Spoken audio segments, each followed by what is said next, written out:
Praise the Lord. जय मसीह की। आज के लिए बाइबल का वचन 2 इतिहास 15 उसका 7 अध्याय, जिसमें लिखा है, परंतु तुम लोग हियाब बांधो और तुम्हारे हाथ ढीले ना पड़ें, क्योंकि तुम्हारे काम का बदला मिलेगा।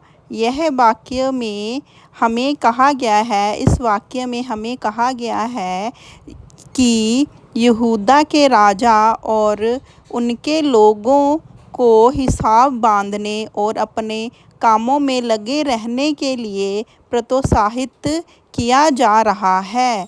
आइए इस वाक्य को वास्तव में समझें कि इस वाक्य में हमें क्या कहा गया है।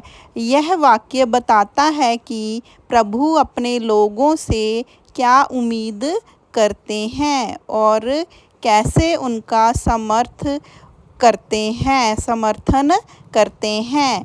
इसमें 3 मुख्य बातें बताई गई हैं। पहली बात क्या है? हिसाब बांधो। हिसाब बांधो का मतलब यह है कि हियाब बांधो का मतलब यह है कि हमें अपने दिल के में साहस रखना चाहिए। जीवन में कई बार हमें कठिनाइयों का सामना करना पड़ता है और ऐसी स्थिति में हमारा आत्मविश्वास कमज़ोर हो सकता है। प्रभु हमें याद दिलाते हैं कि हमें अपने मनोबल को ऊंचा रखना चाहिए और धैर्य के साथ आगे बढ़ना चाहिए। हमें किसी नेक कार्य में लगे होते हम किसी नेक काम में लगे होते हैं तो हमारे अंदर साहस और आत्मविश्वास होना चाहिए। और वो कैसे आएगा? जब हम प्रभु को अपने मन में रखेंगे, उनकी प्रेयर करेंगे, उनके साथ हम उनको आगे रख के अपना कोई काम करेंगे, तो हमारे में ऑटोमेटिकली क्या आएगा? साहस आएगा और आत्मविश्वास आएगा। इसका दूसरा अध्याय क्या कह रहा है हमें? हम हाथ ढीले ना पड़ें। इसका अर्थ है कि हमें अपने कामों में आलस नहीं करना चाहिए। अक्सर ऐसा होता है कि जब हम अपने प्रयासों का तुरंत परिणाम नहीं मिलता, इसमें हमसे इनडायरेक्टली क्या कहा गया है कि हमें आलस नहीं करना चाहिए। जैसे हम प्रभु से कोई प्रेयर कर रहे होते हैं तो हम प्रेयर करते रहते हैं तो एक बार हम आलस कर जाते हैं कि हम इतने टाइम से प्रेयर कर रहे हैं बट हमें उसका रिप्लाई नहीं मिल रहा। बट ऐसा नहीं होता। कई बार हमें जो परिणाम होता है वो लेट मिलता है बट मिलता ज़रूर है। हमें हमेशा ही प्रभु को याद करते रहना चाहिए और हमारा जोश ठंडा पड़ जाता है। इस पद के माध्यम से प्रभु हमें बता रहे हैं कि हमें अपनी मेहनत और काम में लगे रहना चाहिए। हमें प्रेयर करते रहना चाहिए। इस काम में हमें अपना मनोबल कभी भी छोटा नहीं करना चाहिए। चाहे चाहे हमें प्रेयर का रिज़ल्ट तुरंत दिखाई दे या ना दे, लेकिन हमें अपने काम को निरंतरन, अपनी प्रेयर्स, अपनी आराधना, अपने बाइबल की रीडिंग को निरंतर करते रहना चाहिए। अगले वाक्य में क्या है?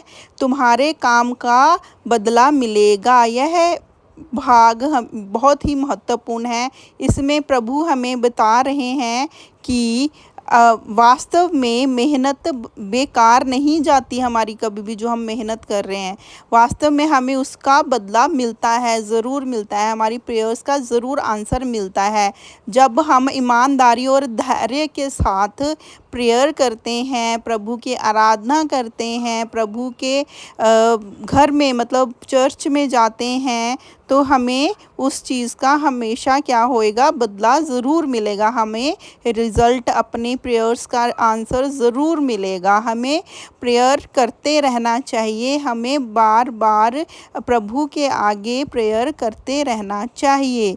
प्रभु न्याय प्रिय है और वह हमारे अच्छे कामों को कभी नहीं भूलते। वह हमारे प्रयासों को देखते हैं और समय आने पर उसका उचित फल देते हैं। इस इस वाक्य के संदर्भ में यहूदा के राजा और उनके लोगों को एक कठिन समय का सामना करना पड़ रहा है कठिन समय का सामना करना पड़ रहा है। उन्हें अपने राजा और लोगों को संभालना था और उन्हें अपने शत्रुओं से भी रक्षा करनी थी।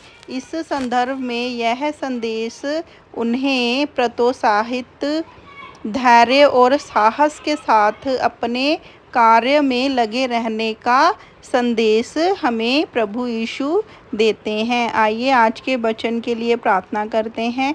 प्रभु, आज के वचन को आपके पवित्र हाथों में सौंपती हूँ। प्रभु, वचन सुनने वाले और वचन सुनाने वाले दोनों को प्रभु संभाल के रखना। वचन सुनाने में कोई गलती हो तो प्रभु हमें माफ़ करना। प्रभु, अपने आप को और सारी दुनिया को तेरे पवित्र हाथों में सौंपती। प्रभु, तू महान राजा, महान परमेश्वर, प्रभु यीशु राजा है। प्रभु यीशु तू हमारे पापों के लिए सलीब पे चढ़ा। प्रभु, हमारे पापों के लिए अपनी जान सलीब पे दी। प्रभु, हम आपका धन्यवाद करते हैं। आमीन। प्रभु की